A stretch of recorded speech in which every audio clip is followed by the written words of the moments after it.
If your goal is to lose that uncomfortable body weight, that uncomfortable accumulated fats in your abdomen, that accumulated fats in your arms, in your thighs, and all over your body, and you're feeling uncomfortable because of these kinds of fats in your body, and that it's making physical activity difficult for you, it's making life not seem normal for you, I think one of the most best important ways you can implement in order to chop off that uncomfortable and abnormal body fat is to implement natural measures, okay?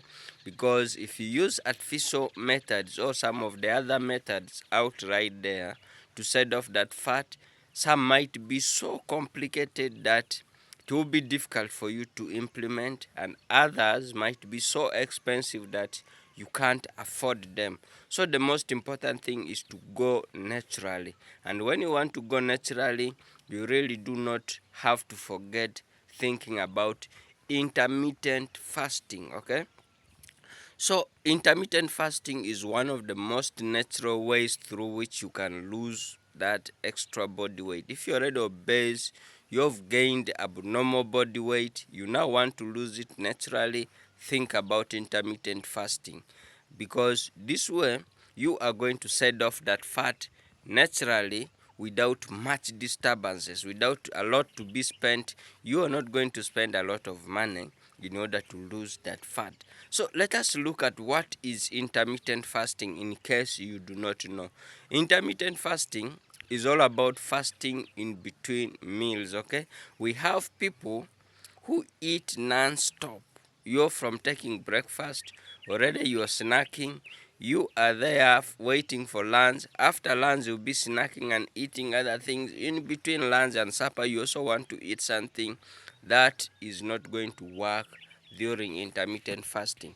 Meaning, when you're intermittently fasting, you're going to be eating for some time, and then after that time, after you eat, you decide to fast until your next meal. That means you're not gonna eat anything, but sometimes experts say during intermittent fasting, taking things like water, coffee is allowed, although what is not allowed is taking heavy food or eating snacks and something like that.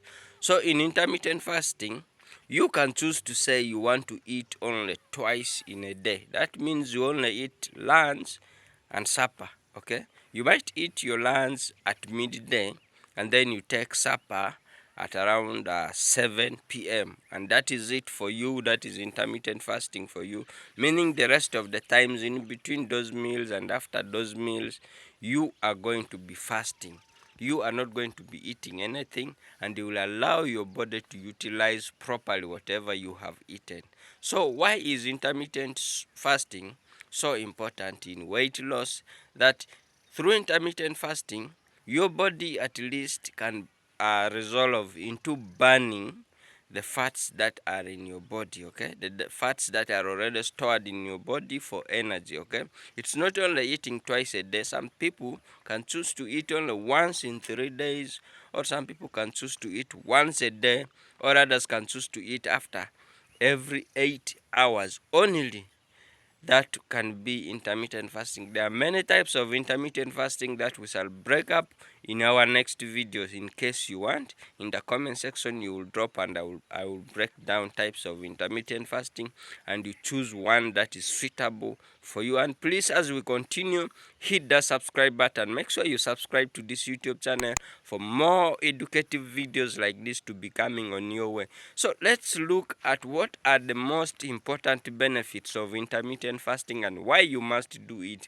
Intermittent fasting helps to improve your thinking and memory, okay? It helps to improve your thinking. We all understand that when we are always over satisfied, we tend to be so dormant that our brain tends to look like it's in a sleep. Once we want to concentrate on doing something, and that we are too satisfied and we have eaten a lot, we realize that we can't concentrate for more. The next thing we shall only have to begin doing is dozing, feeling sleepy all the times. That means energy levels always goes low when we are satisfied, but energy levels goes high when we are empty, when our stomachs are empty, because at this time the body resolves into burning the excess fat in our body for energy, and we then become so active, and that is it for us. The next thing is that intermittent fasting improves our heart health. Okay, you will dodge suffering from conditions like high blood pressure and so on and so on if you try doing intermittent fasting. You understand all those conditions come as a result of abnormal eating and so on.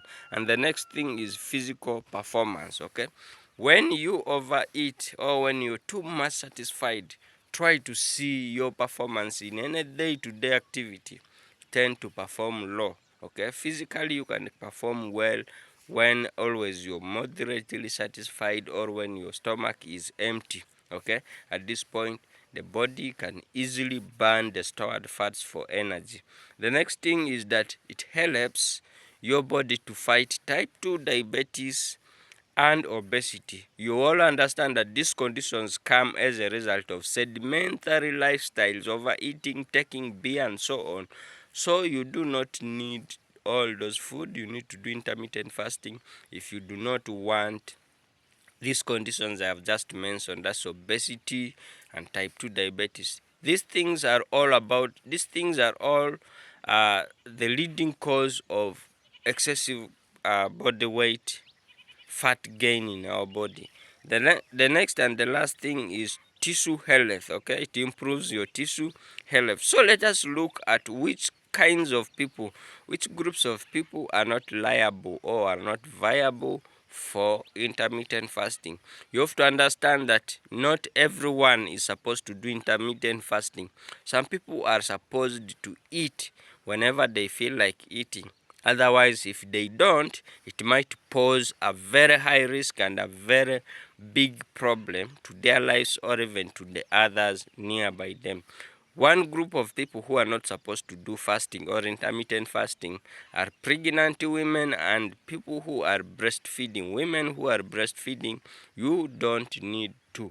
And the next thing is children and teens below 18 years, because these people can't withstand the chances. Otherwise, when you're just starting intermittent fasting, your body feels a lot of you feel a lot of hunger, just as your body is still resolving to options to survive without food. You will feel a lot of hunger, weakness, and so on.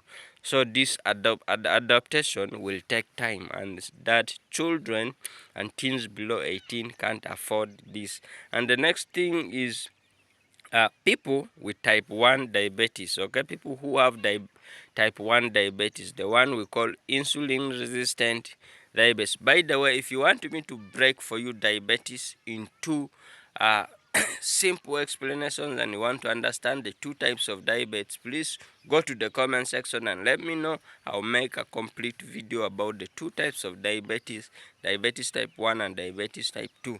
The next kinds of people who are not supposed to do intermittent fasting are those people who have eating disorders. Okay, there are people who have eating disorders, feel like eating all the times. Please, you're not supposed to do, otherwise your body might respond in a negative way.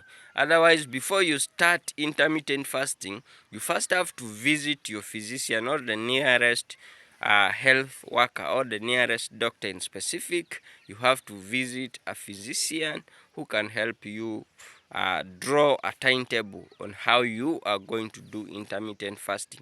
Thank you so much for watching this video up to the end, and please don't forget to subscribe to this YouTube channel, like this video, and leave a comment of your own view.